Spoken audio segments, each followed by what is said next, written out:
Good morning. এই মুহূর্তে বাংলাদেশের হিন্দুরা অস্তিত্বের সংকটে ভুগছে। সেপ্টেম্বর মাসে ঢাকা শহরে মিছিল করে উগ্রপন্থী মুসলিমরা ঘোষণা করেছে যে বাংলাদেশে দুর্গাপুজো বয়কট করতে। দুর্গাপুজো প্রকাশ্যে করা যাবে না, দুর্গা মূর্তি নদীতে বিসর্জন দেওয়া যাবে না, দুর্গাপুজো উপলক্ষে সরকারি ছুটি ঘোষণা করা যাবে না, এরকম 16 দফা দাবি সরকারের কাছে এই মুসলিম উগ্রপন্থীরা জমা দিয়েছে। সেখানে হিন্দু সংখ্যালঘুরা শঙ্কিত হয়ে পড়েছে, আতঙ্কিত হয়ে পড়েছে, তাদের অস্তিত্ব বিপন্ন। বাংলাদেশের এক শ্রেণীর উগ্রবাদী মুসলমান বলছে বাংলাদেশ ইসলামিক দেশ, এখানে কোনো মূর্তি পুজো হবে না। বলছে যদি তোমরা হিন্দুদের বলছে তোমরা যদি প্রোটেস্ট করো ভারতবর্ষে চলে যাও। ওরা বলছে মূর্তি পুজো ইসলাম বিরোধী, এটা শিরক, ওদের ধর্মের আঘাত আসবে, এতে ইসলাম অপবিত্র হয়ে যাবে। হুমকি দিচ্ছে যে হিন্দুরা যদি প্রতিবাদ করে, প্রকাশ্যে দুর্গাপুজো করে, তাহলে ভারতবর্ষে চলে যাও, গো টু ইন্ডিয়া। আর সারা দিন ভারত বিদ্বেষী স্লোগান। ভারত জন ওদের পিছনে বাস দিয়েছে, সারা দিন ভারতের নিন্দা মন্দ করে যাচ্ছে। নিজেরা যে গভীর অন্ধকার গহ্বরের দিকে চলে যাচ্ছে, রাজনৈতিক অস্থিরতা শুরু হয়েছে। ওদিকে চট্টগ্রাম পার্বত্য অঞ্চলে চাকমাদের সাথে দেশীয় বাংলাভাষী মুসলিমদের সংঘর্ষ হচ্ছে, জাতিদাঙ্গা শুরু হয়ে গেছে। এসব নিয়ে ওদের চিন্তা নেই। ওরা হিন্দুদের দুর্গা পুজো নিয়ে মেতে আছে যে কেমন করে এই দুর্গা পুজোটা বন্ধ করা যায়। অর্থাৎ প্রকারান্তরে হিন্দুদের ওদেশ থেকে বিতাড়ন করাই ওদের একমাত্র লক্ষ্য। প্রায় 1 কোটি হিন্দু বাংলাদেশে বসবাস করেন, মোট জনসংখ্যার প্রায় 8%। অথচ এই বাংলায় আমরা নির্বিকার, বুদ্ধিজীবীরা, শিক্ষিত মানুষরা আমরা শুধুমাত্র আরজি করের জাস্টিস নিয়ে হইচই করছি। আমাদেরই প্রতিবেশী, আমাদেরই ধর্মের 1 কোটি মানুষের জীবন, জীবিকা, সংস্কৃতি বিপন্ন, সে ব্যাপারে আমরা নির্বিকার।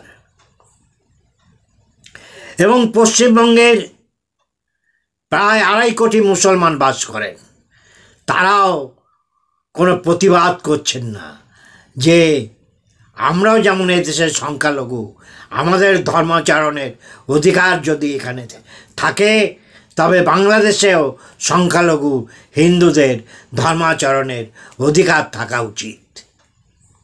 সে কথা কিন্তু মুসলিম নেতারা, এদেশের মাতব্বর, আলেম, মৌলবী, হুজুররা বলছেন না, তারা চুপচাপ আছেন। আর আমরা শিক্ষিত শহুরে হিন্দুরা আরজি করের জাস্টিস নিয়ে এতই ব্যস্ত, মোমবাতি জ্বালাতে এতই ব্যস্ত যে আমার প্রতিবেশী ভাই বোনের এই দুরবস্থার কথা আমরা একদিনও সোচ্চারে বলার জন্যে সময় পাচ্ছি না। খুব দুঃখের বিষয়। আত্মবিস্মৃত জাতি আমরা, আমাদেরই ভাই বোন, আমাদেরই ধর্ম সংস্কৃতির সাথে তা যারা যুক্ত, সেই 1 কোটি হিন্দু যারা বাংলাদেশে বসবাস করছেন, তাদের অধিকারের দাবি নিয়ে আমরা একটাও মিছিল করেছি কি? একটাও রাত দখল করেছি কি? করিনি। আমরা আরজি করে জাস্টিস চাইছি শুধু।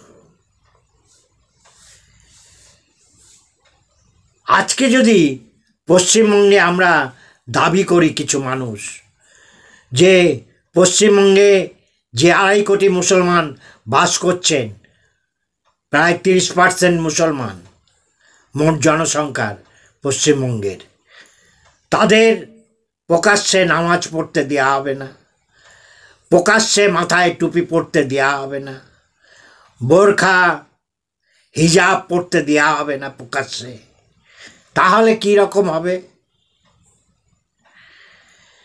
আমি সকলকে অনুরোধ করছি, কেউ ধর্মান্ধ হবেন না, কেউ অন্য ধর্মের প্রতি অসহিষ্ণু হবেন না, সে বাংলাদেশ হোক ভারত হোক, সবাই অন্যের ধর্মকে সম্মান করুন, সহনশীল হন, পরধর্ম সহিষ্ণু হন, শান্তিতে সকলে বসবাস করুন। আমরা প্রতিহিংসা বা প্রতিশোধের কথা বলতে চাইছি না, কিন্তু যদি দেখি দিনের পর দিন বাংলাদেশের হিন্দুরা নির্যাতিত হচ্ছে, তারা অস্তিত্বের সংকটে ভুগছে, তাদের সংস্কৃতি প্রতি আঘাত আনা হচ্ছে, তাহলে পাল্টা আমাদেরও বলতে হবে, উপায় নেই। তার কারণ ওখানে 1 কোটি, এখানে 2.5 কোটি, তাহলে ওখানে একজন আক্রান্ত হলে এখানে 2.5 জন আক্রান্ত হবে, এটা কিন্তু মুসলিম সমাজকে মনে রাখতে হবে। আপনারা সবাই এ ব্যাপারে সজাগ হন, সচেতন হন। আপনাদের সবাইকে অনুরোধ করব, আমাদেরই ভাই বোন সেখানে রয়েছে, তাদের দুঃখ বেদনার অংশীদার আসুন আমরা সবাই হই। সবাই ভালো থাকবেন, সুস্থ থাকবেন, আনন্দে থাকবেন। আবার ফিরে আসব নতুন কোনো একটা ভিডিও নিয়ে।